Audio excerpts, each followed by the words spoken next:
Hey, hey, Denver. Hey, hey, world. This morning we were calling him President-elect Joe Biden, and by now, thousands of people across the country are calling him not my president.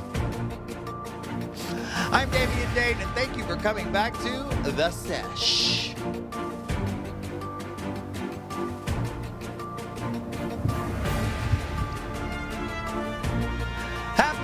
Happy Inauguration Day. I have a short and sweet Inauguration Day episode for you so we can all enjoy the festivities of the vice president, the brand new vice president, and the president being sworn in, which they already have been. They're over there at Arlington National Cemetery. I'm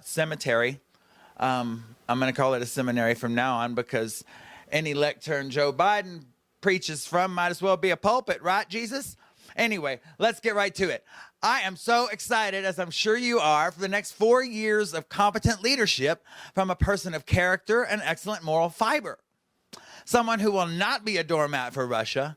Someone who will give the strong arm of the law and bring it down on Trump and his cronies because, you know what? Kamala Harris don't take shit from nobody. Last night at the coronavirus memorial, everyone was talking about Kamala's leather boots. And I'm sure Melania was probably pretty jealous. For 4 years, it's all been about what Melania's wearing, where Melania's going, and figuring out what the fuck Melania's saying. And fashion is always a big deal for people in the White House, as well as people who used to be there. Dr. Jill Biden and Kamala Harris will be bringing us beautiful shades of violet and aubergine, while Donald Trump is expected to be rocking orange and chrome. Trump left the White House on a red carpet and was saluted by a service member as he and Melania boarded Marine One this morning and took one last spin around the city. And that's always been one of Trump's favorite parts of the job, the pomp, the pander, looking down on the whole country.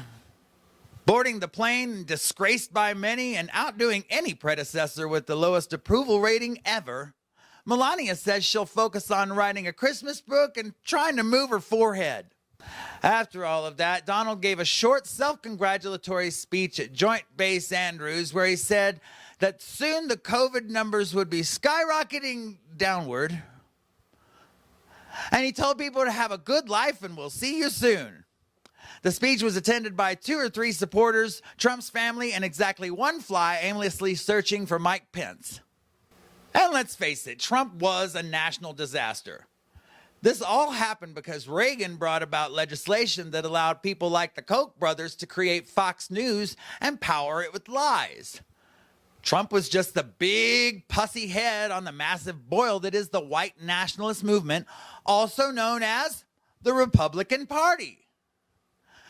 Now he's just the gross white ooze on the sand in Palm Beach that some mistake for a sour milkshake or a spit-out load.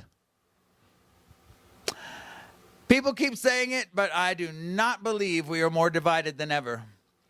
Especially looking at the fact that there were no militia. Nobody came in, please, sack of balls. Sack of balls. That's because pussies are strong. We had been divided for a long time. We had. But it took a reality show ex-president obsessed with applause and the spotlight to not only get people to break federal laws on camera, but to take off their sheets and hoods while they do it. But he's gone. He's gone. He's gone. He's in Florida. And we see that Joe will be going into his presidency with prayer, and we'll watch Donald go into his with bankruptcy. At the inauguration, President Clinton was seen with his mask falling off his face several times, but in Bill's defense, covering that honker is kind of like trying to get the cat off the carpet before it pukes. It's just rough, really rough. I'm also really excited about Kamala's husband, Doug Emhoff. Never in the history of our nation has the spouse of the vice president been the guest of honor at a bris. Biden was sworn in using their family Bible, which came to the family 127 years ago. And Biden said that he has been reading it every day since they got it.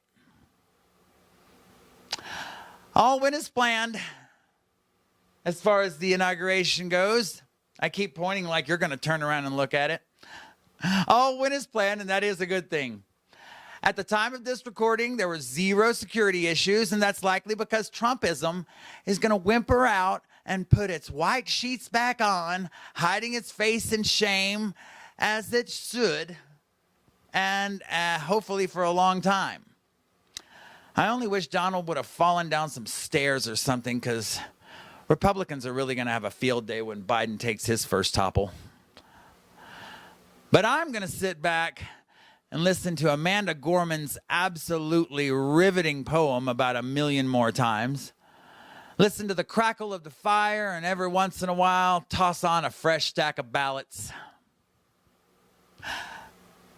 Thank you so much for watching my special inauguration sesh.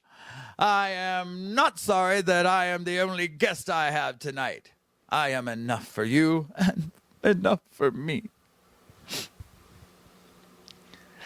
Thank you all so much for watching my special inauguration sesh. I have some great interviews coming up, and let me know whether you guys would like to see more live performances or maybe cooking lessons to add to the interviews and sesh like that. I'll see you all Friday. Never forget, Black Lives Matter. I'm Damien Dane, and thank you for watching the sesh again. Fear not, love forth.